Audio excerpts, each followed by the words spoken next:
రవి గారు, స్థానిక ఎన్నికలు ముంచుకొస్తున్న వేళ జనసేన శిబిరంలో నుంచి వస్తున్న కొన్ని మాటలు, ముఖ్యంగా కందుల దుర్గేష్ గాని, లేదంటే నంబర్ 2గా ఉన్న మనోహర్ గారు గాని, ఇంకోవైపు నుంచి బొలిశెట్టి శ్రీనివాసరావు గారు గాని, వీళ్ళ కొంచెం వాయిస్ కొంచెం బలంగా ఇనిపించే ప్రయత్నం చేస్తున్నారు.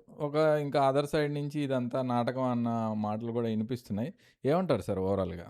నాటకము వీళ్ళెక్కడ దూరం అవుతారనే మాట విమర్శకులు అంటుంటారు. కానీ మొత్తానికి ఇది మీరు అడిగింది పవన్ కళ్యాణ్ రాజమండ్రి ప్రసంగంతో మొదలైంది.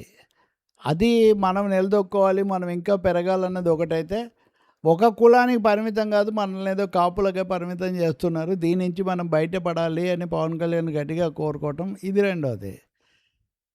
ఇక మూడోదేమో మొన్న ముద్రగడ పద్మనాభం మృతి ఆ సందర్భంగా జరిగిన పరిణామాలు ఇవన్నీ అయిన తర్వాత వచ్చిన కొన్ని వాద వివాదాలు వీటన్నిటి మధ్యలో జనసేన తన పునాదిని కాపాడుకోవటం చాలా అవసరమని చాలామంది నాయకులు బలంగా భావిస్తున్న ఫలితం వీటన్నిటి వల్ల ఇది వస్తుంది. సరిగ్గా ఇలాంటి సమయంలో స్థానిక ఎన్నికలు జరపడానికి రాష్ట్ర ప్రభుత్వం సిద్ధమవుతుంది. ఎప్పుడు జరుపుతారు అంటే ఎన్నికల సంఘమే జరుపుతుంది, కానీ ఎప్పుడు జరుపుతారు తేదీలు అనేవి స్పష్టంగా లేవు. కానీ సెప్టెంబర్, అక్టోబర్లో జరపాలి. ముందు గ్రామ పంచాయతీలతో మొదలు పెడదామా, ఇట్లా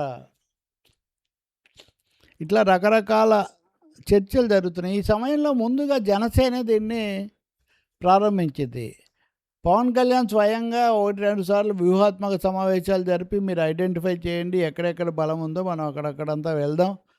అప్పుడు జనరల్ ఎన్నికలు అప్పటిలాగా ఇప్పుడు ఆలోచించాల్సిన అవసరం లేదు. అప్పుడు జగన్ను, వైసీపీని ఓడించడం కోసం మనం చాలా త్యాగాలు చేసాం, ఎప్పుడు అదే పరిస్థితి ఉండదని ఆయన కొంచెం సూచన ఇచ్చాడు. ఆ తర్వాత నన్ను ఒకటే కులానికి పరిమితం చేస్తున్నారు, ఎవరో చేస్తున్నారని వాళ్ళ మీద ఆయన ధ్వజమెత్తడం, నేను ఒకటే కాదు అని చెప్పడం ఇవన్నీ అయ్యాయి. ఇప్పుడు ఆయన ఆపరేషన్లు తర్వాత ఇతరమైన వాటిలో కొన్ని వ్యక్తిగతమైన వాటిలో ఉన్నారు. మిగతా నాయకులు కొనసాగిస్తున్నారు. నాదెండ్ల మనోహర్ కొద్ది రోజుల కిందట మాట్లాడుతూ అప్పటి 2024 ఫార్ములా పనికిరాదు అని ఆయన చెప్తూ వచ్చారు. సో ఫార్ములా పనికిరాదంటే అర్థం ఏంటి? అప్పుడు 80 తెలుగుదేశము, 15 జనసేన, 5 బీజేపీ అన్న దాంట్లో వాళ్ళు ఎన్నికల్లో పోటీ చేశారు.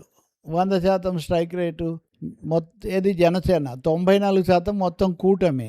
సో అది బాగా వర్కౌట్ అయింది కాబట్టి ఆ పర్సెంటేజే 80, 15, 5% కొనసాగించాలి అన్నది తెలుగుదేశం ఆలోచన. అప్పుడు మేము తొందరగా పొత్తు కుదరాలనే దానికోసం త్యాగం చేసాము, అనేకం వదులుకున్నాము, అలా చేయలేము అన్నది జనసేన వాళ్ళు పైకి అంటున్నమాట. ఈ విధంగా పైకి బింకంగానే మాట్లాడతారు, కానీ చివరికి వచ్చేసరికి రాజీ పడిపోతారు అని వైసీపీ వాళ్ళు లేకపోతే ఇతర విమర్శకులు అంటున్నప్పటికీ పవన్ కళ్యాణ్ దగ్గర నుంచి అందరూ దాన్ని కొనసాగిస్తున్నారు 1, 2 సార్లు. ఈ క్రమంలోనే నిన్న విజయవాడలో ఒక సమావేశం పెట్టారు. విజయవాడ అంటే మనకు తెలుసు రాజకీయ కేంద్రము, రెండవది వాళ్ళ సామాజిక వర్గానికి కూడా ముఖ్యమైనది. అక్కడ భిన్నమైన నాయకులు ఉన్నారు. అటువంటి చోట ముగ్గురు మాట్లాడారు. మంత్రులు కందుల దుర్గేష్, నాదెండ్ల మనోహర్, అలాగే ఎప్పుడు కొంచెం విమర్శనాత్మకంగా వివాదంగా సృష్టించే బొలిశెట్టి శ్రీనివాస్ ఎమ్మెల్యే తాడేపల్లిగూడెం.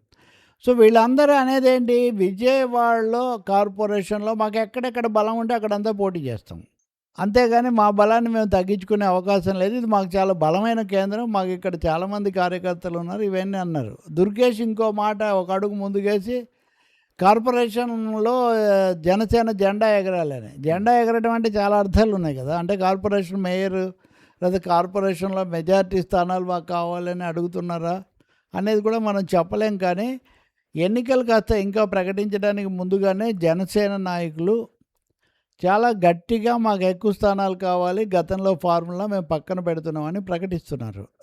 ఇలా ప్రకటించడం అనేది కేవలము చూసే వాళ్ళ కోసము చేస్తున్నారా, ముందస్తుగా ఒత్తిడి పెంచితే కొంతైనా కలిసి వస్తుందని చేస్తున్నారా, లేకపోతే ఈ మాత్రం మాట్లాడకపోతే మన అస్తిత్వానికే భంగం ఏర్పడుతుందని భావిస్తున్నారా తెలీదు. కానీ పదే పదే వీళ్ళు ఈ మాటలు అంటాం. తెలుగుదేశంలో కూడా ఒకరో ఇద్దరో కొంచెం అప్పుడప్పుడు ఆవేశపడుతున్నా ఆ పార్టీ నాయకత్వం, ముఖ్యంగా చంద్రబాబు నాయుడు, లోకేష్ మటుకు మనం ఏమి స్పందించకూడదని పవన్ అన్న లేదా పవన్ పాత్ర వీటి గురించి వాళ్ళు అలాగే చెప్తున్నారు.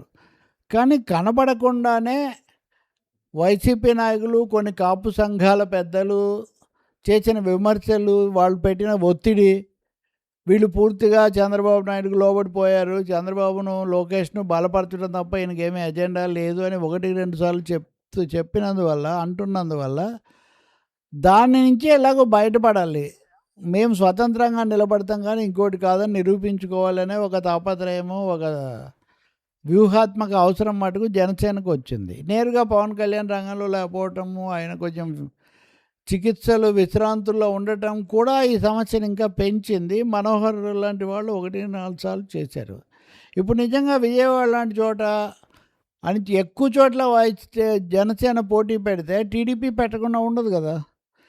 2019లో వైసీపీ వాళ్ళు ఏమన్నారు, కావాలని జనసేన, పవన్ కళ్యాణ్ విడిగా పోటీ పెట్టి ఓట్లు చీలుస్తున్నారు.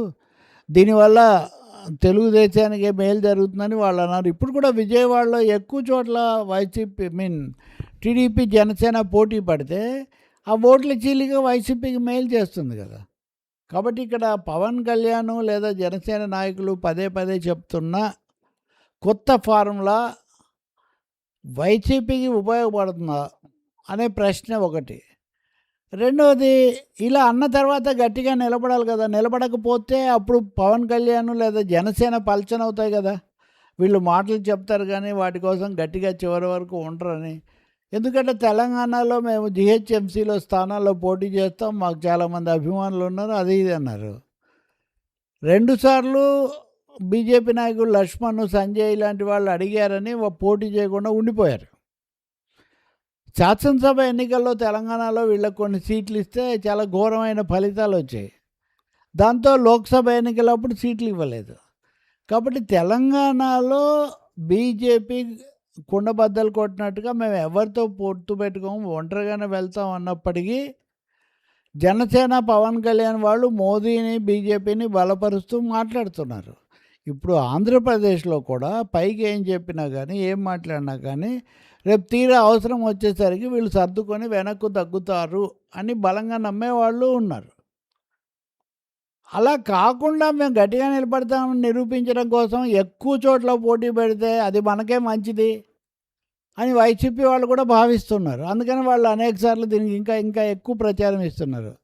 ఇప్పుడు ఎటొచ్చి తెలుగుదేశం నాయకులు చంద్రబాబు, నారా లోకేష్ లాంటి వాళ్ళే ఈ అంశాన్ని దాటేస్తూ తమ పార్టీ వాళ్లకు మటుకు వాళ్ళు చెప్పాలి కదా!